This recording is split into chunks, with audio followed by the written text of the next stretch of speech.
जय संतोषी माँ। आइए सुनते हैं शुक्रवार के दिन माँ संतोषी की व्रत कथा।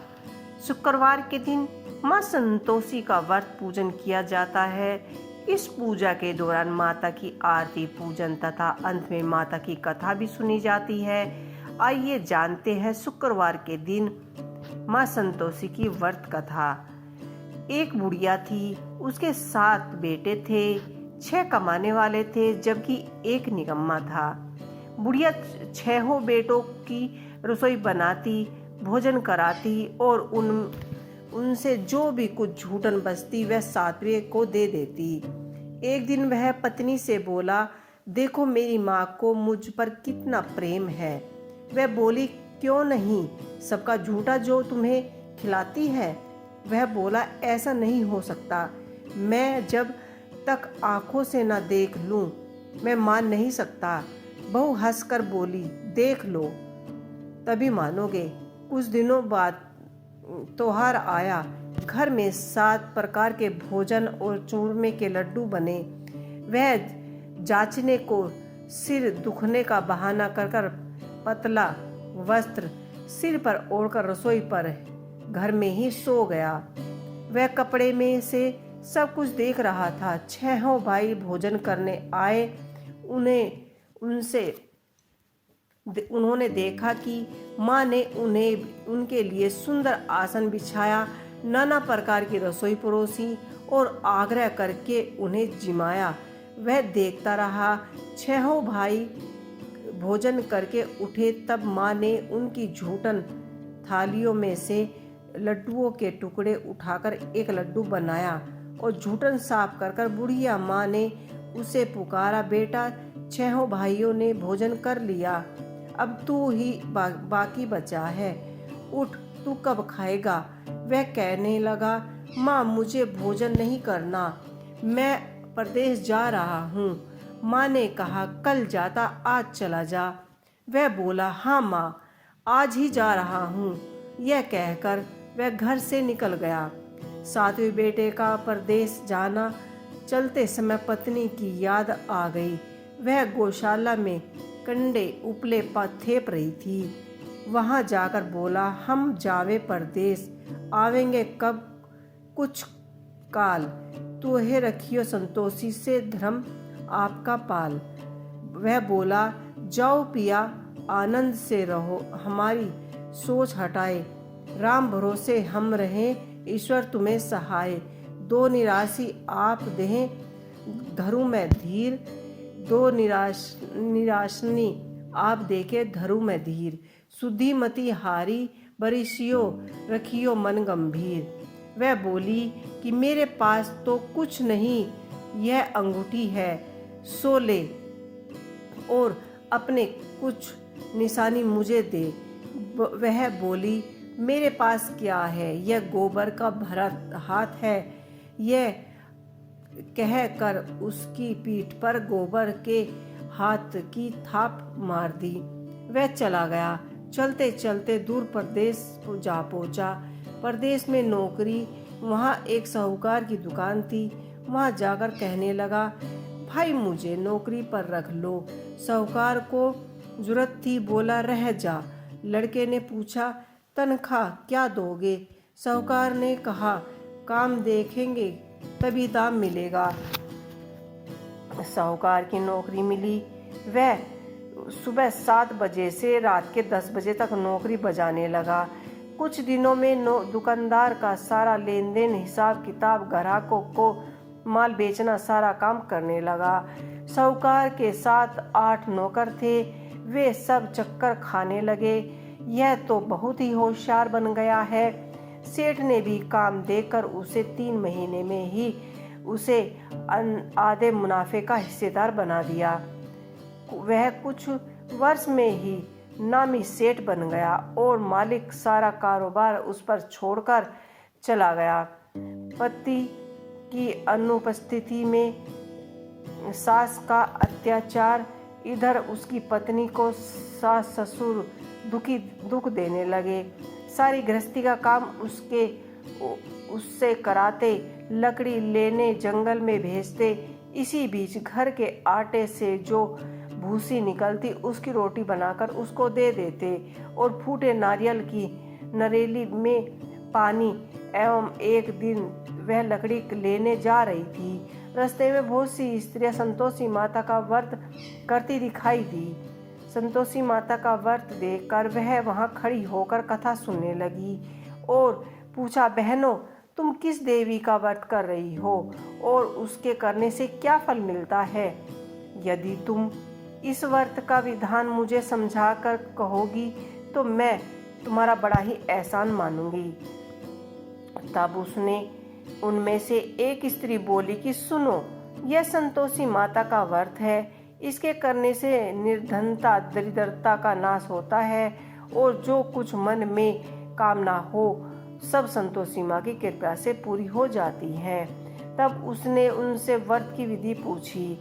वह भक्तनी स्त्री बोली, 1.25 आने का गुड़ चना लेकर इच्छा हो तो 5.25 आने का लेना या 1.25 रुपये का भी सहूलियत के अनुसार लेना। बिना परेशानी और श्रद्धा व प्रेम से जितना भी बन पड़े 1.25 लेना। प्रत्येक शुक्रवार को निराहार रहकर कथा सुनना। इसके बीच क्रम त्रुटि नहीं, लगातार नियम पालन करना। सुनने वाले कोई न मिले तो घी का दीपक जलाकर उसके आगे यह जल के पात्र को सामने रखकर कथा कहना। जब कार्य सिद्ध न हो नियम का पालन करना और कार्य सिद्ध हो जाने पर भी व्रत का उद्यापन करना। 3 माह में माता फल पूरा ही कर देती हैं। यदि किसी के ग्रह खोटे भी हो तो माँ वर्ष भर में ही कार्य सिद्ध कर देती है।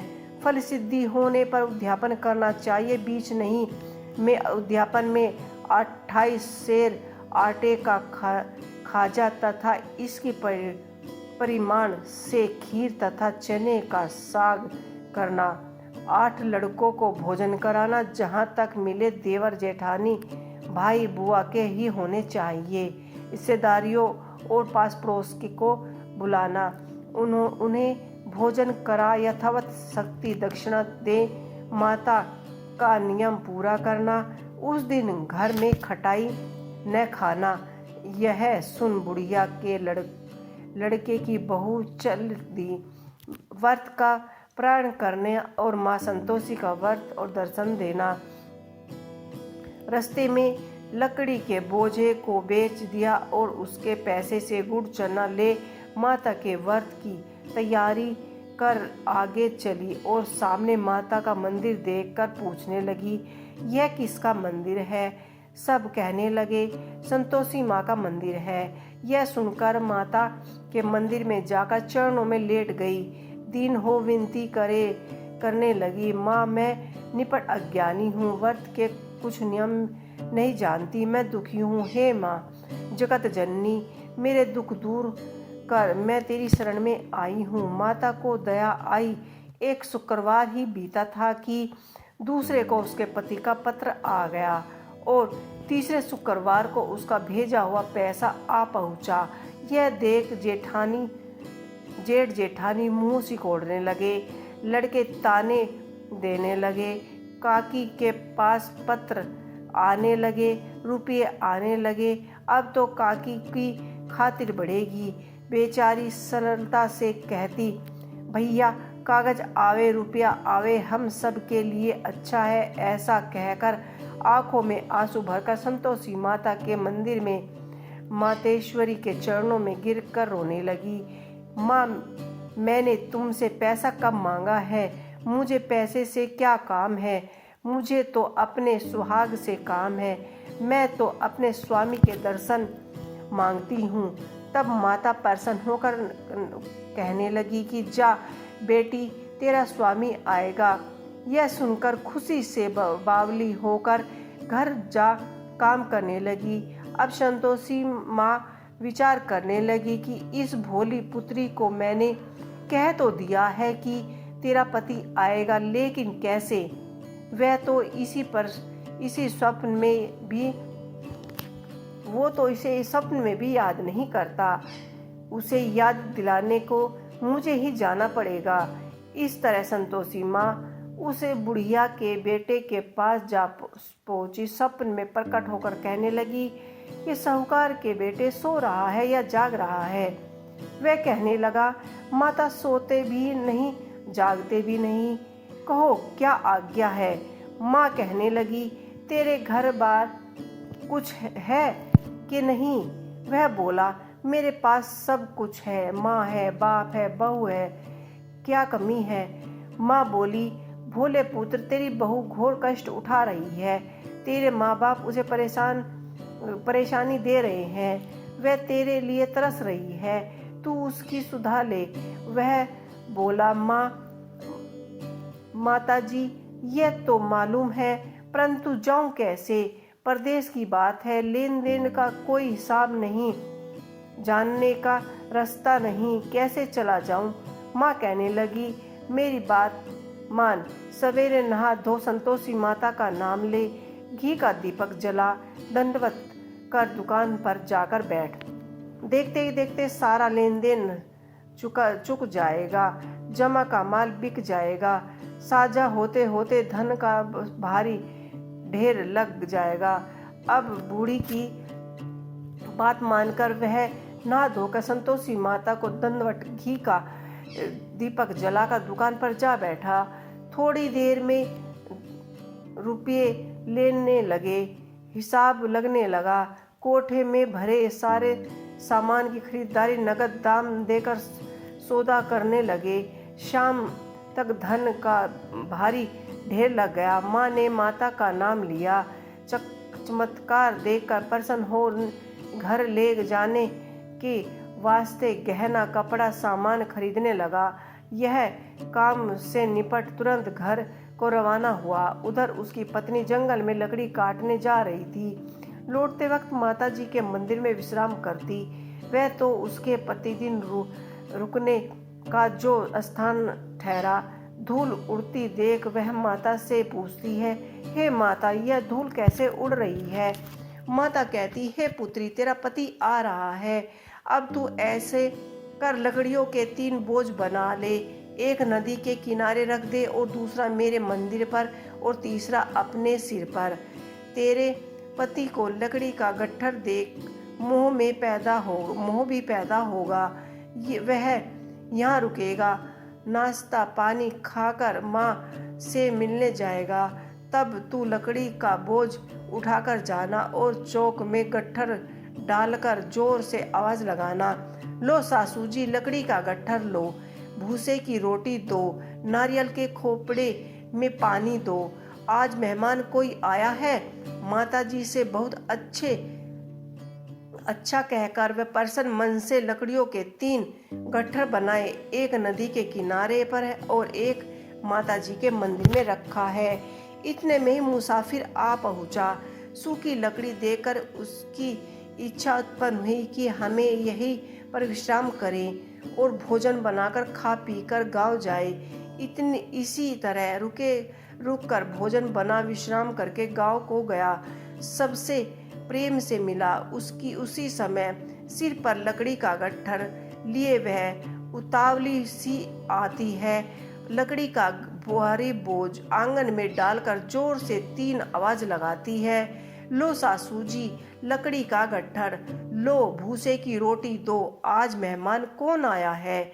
यह सुनकर उसकी सास बाहर आकर अपने दिए हुए कष्टों को भूलने हेतु कहती है, बहू ऐसे क्यों कहती है, तेरा मालिक ही तो आया है, अब बैठ, मीठी भात खा, भोजन कर, गहने कपड़े पहन। उसकी आवाज़ सुनकर उसका पति बाहर आ जाता है। अंगूठी देख व्याकुल हो जाता है। माँ से पूछती है, माँ यह कौन है? माँ बोली, बेटा यह तेरी बहू है, जब से तू गया है तब से सारे गांव में भटकती फिरती है, घर का कामकाज तो कुछ करती नहीं, 4 पहर आकर खा जाती है। वह बोला, ठीक है माँ, मैंने इसे भी देखा और तुम्हें भी देखा, अब दूसरे घर की ताली दे दो, मैं उसमें रहूँगा। माँ बोली, ठीक है, जैसी तेरी मर्जी। तब वह दूसरे मकान की तीसरी मंजिल पर कमरा खोलकर सामान जमाया। एक दिन में राजा के महल जैसे ही ठाट बाट बन गए। अब क्या था, बहू खुशी भोगने लगी। इतने में शुक्रवार आया। शुक्रवार व्रत के उद्यापन में हुई भूल कि से खटाई का इस्तेमाल नहीं कराना है। उसने पति से कहा, मुझे संतोषी माता के व्रत का उद्यापन करना है। पति बोला, खुशी से करो। वह उद्यापन की तैयारी करने लगी। जिठानी के लड़कों को भोजन के लिए कहने गई। उन्होंने मंजूर किया, परंतु पीछे से जेठानी ने अपने बच्चों को सिखाया, देखो भोजन के समय खटाई मांगना, जिससे उसका उद्यापन पूरा न होगा। उसने लड़के जमीन जीमने आए, खीर खाना पेट भर खाया, परंतु बाद में उन्होंने खटाई खाने की जिद की। खीर खाना हमने नहीं, भात खाना देखा अरुचि होते हुए वह कहने लगे कि भाई खटाई किसको नहीं दी जाएगी, यह तो संतोषी माँ का प्रसाद है। लड़के उठकर खड़े हुए, बोले, पैसा लाओ, भोजन। भोली बहू कुछ जानती नहीं थी। उसने उन्हें पैसे दे दिए। उसी समय हट करके इमली खटाई खा ली। यह देखकर बहू पर माताजी ने कोप किया। राजा ने दूत उसके पिता को पकड़ लिया और जेठ जेठानी मन माने वचन कहने लगे, लूट लूट कर धन इकट्ठा कर लिया है, अब सब मालूम पड़ जाएगा जब जेल में मरोगे और खरोगे। बहू से यह सहन नहीं हुआ। रोती हुई माताजी के मंदिर में गई। कहने लगी कि हे माताजी, तुमने क्या किया। हंसकर जब भक्तों को रुलाना ही था तो माताजी बोली, बेटी तूने उद्यापन करके मेरे व्रत को भंग कर दिया है। वह कहने लगी, माताजी मैंने कुछ अपराध नहीं किया है, मैंने तो भूल से लड़कों को पैसे दे दिए थे, मुझे क्षमा करो, मैं फिर तुम्हारा उद्यापन करूंगी। माँ बोली, अब तू भूल मत करना। वह कहती है, अब भूल नहीं होगी, अब बतलाओ वो कैसे आएंगे। माता बोली, जा पुत्री, तेरा पति तुझे रास्ते में ही आता मिलेगा। वह निकली। रास्ते में उसका पति आता मिला। वह पूछी, कहाँ गए थे। वह कहने लगा, इतना धन जो कमाया है उसका टैक्स भरने राजा के यहाँ गया था। वह प्रसन्न होकर बोली, भला हुआ, अब घर को चलो। कुछ दिन बाद फिर शुक्रवार आया। फिर किया उसने उद्यापन। वह बोली, मुझे फिर माता का उद्यापन करना है। पति ने कहा, करो। बहू फिर जेठ के लड़कों को भोजन कराने के लिए कहने के लिए पहुंची। जेठानी ने एक दो सुनाई और सब लड़कों को सिखाने लगी। तब सब लोग पहले की तरह खटाई मांगने लगे। लड़के भोजन से पहले कहने लगे कि हमें खीर नहीं खानी, हमारा जो बिगड़ता है, कुछ खटाई खाने को दो। वह बोली, खटाई किसको नहीं मिलेगी, आना है तो आओ। वह ब्राह्मण के लड़कों को लेकर भोजन कराने लगी। यथावत शक्ति दक्षिण की जगह एक एक फल उन्होंने दिया। संतोषी माता प्रसन्न हुई। माता की कृपा होते ही 9वें मास में उसको चंद्रमा के समान सुंदर पुत्र की प्राप्ति हुई।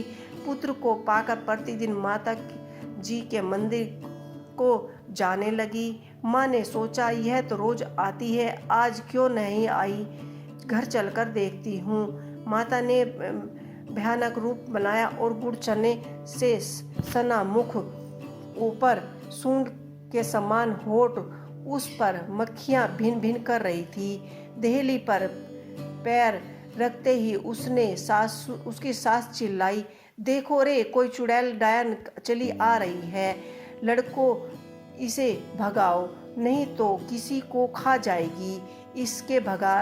लड़के भगाने के लिए चले। चिल्लाकर खिड़की बंद कर ली। वह रोशनदान से देख रही थी। प्रसन्नता से पागल बनी चिल्लाने लगी, आज मेरी माताजी मेरे घर आई है।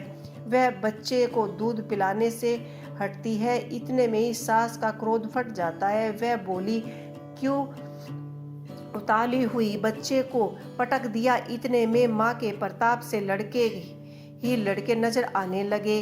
वह बोली, माँ मैं जितना व्रत करती हूँ यह संतोषी माता का ही तो फल है। सबने माता के चरण पकड़ लिए और विनती करने लगे कि हे माँ, हम मूर्ख है, अज्ञानी है, तुम्हारा व्रत और विधि हम नहीं जानते। व्रत भंग करने से हमने अपराध किया है।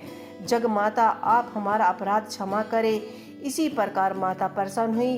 बहू को प्रसन्नता हो, जैसे ही फल दिया वैसे ही हम सबको फल देना और हमारे सभी के मनोरथ पूर्ण करना। तो जो भी लोग माता संतोषी का व्रत करता है और उनके नियमों का पालन करता है, संतोषी माँ हमेशा उन पर प्रसन्न होकर उनको फल की प्राप्ति देती है। जय संतोषी माँ।